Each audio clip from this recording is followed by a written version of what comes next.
New York City, Republican City Councilwoman Joann Ariola has been quite outspoken on these border issues, and she joins the conversation right now. The criticism, as Ali laid out, has been there from the other side, from your side of the aisle, with saying, hey, too little, too late. We get that. That said, is the president now, even if it is late, moving in the right direction today? What do you say? He's definitely not moving in the right direction. It is not tough enough. We here in New York City have 201,000 immigrants that came into our city. 65,600 are in our care, and that does not count the gotaways. We have nowhere to put them. They're creating havoc. They're causing crime. And what the president is proposing is the very reason why it failed twice in Congress. It failed because it's just not enough. If you're just letting in 2,500 asylum seekers per day and then holding back whoever's at the border gate, that's really just encouraging people to wait like they do online at Disney World.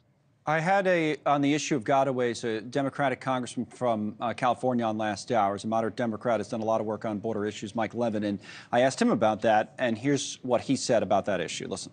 I hope that people will see this for what it is, which is the president's limited, but he's doing everything that he can with the executive authority that he's got to try to address the crisis that we see. And I'm very confident that it will help, but that we've got to do more in Congress. People are demanding it, and we've got to work across the aisle to get it done on a nonpartisan basis. So it's an acknowledgement that more has to be done, but this is what the president can do. You say?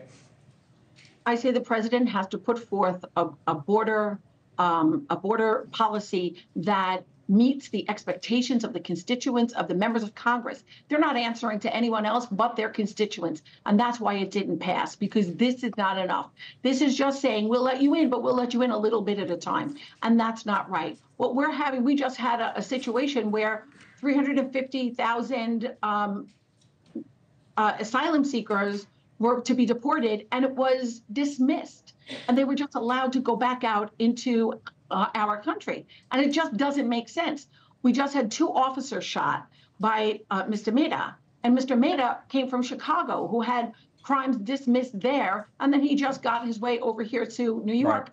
He then shot 2 officers. At 19 years old, he's a recidivist.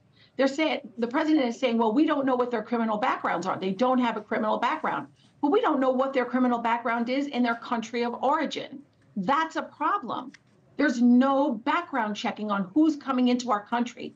And with the numbers that were quoted in your prior report, people are here that could really amass an army that could take over this country. And that's a problem. That's a problem because we don't know who they are.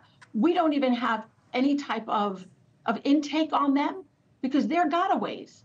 Right. The gotaway issue, as Ali reported, is still a major issue in, and the New York City case that you brought up, we talked about it extensively last hour. We had the NYPD deputy commissioner on to talk about the 19-year-old who entered illegally from Venezuela. I had that case dismissed that you mentioned out of Chicago. Now, on today's issue, today's executive action, another Democrat who was there is from New York. So I want to ask you about this, or at least have you react to what Tom Suozzi, the congressman from Long Island, had to say on the too little, too late issue. Congressman Suozzi.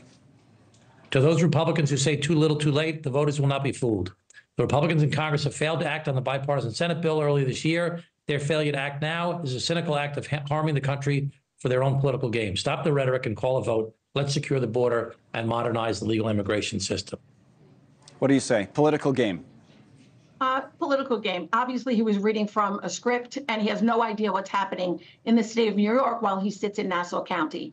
Talk to somebody like Nichole Maliotakis, and she'll tell you what's happening here in the city and why we need stronger Border Patrol legislation, not what the Biden administration has put forth. Joann Ariola, Republican, New York City Council. As always, thank you. We appreciate you coming on this issue. Thank you.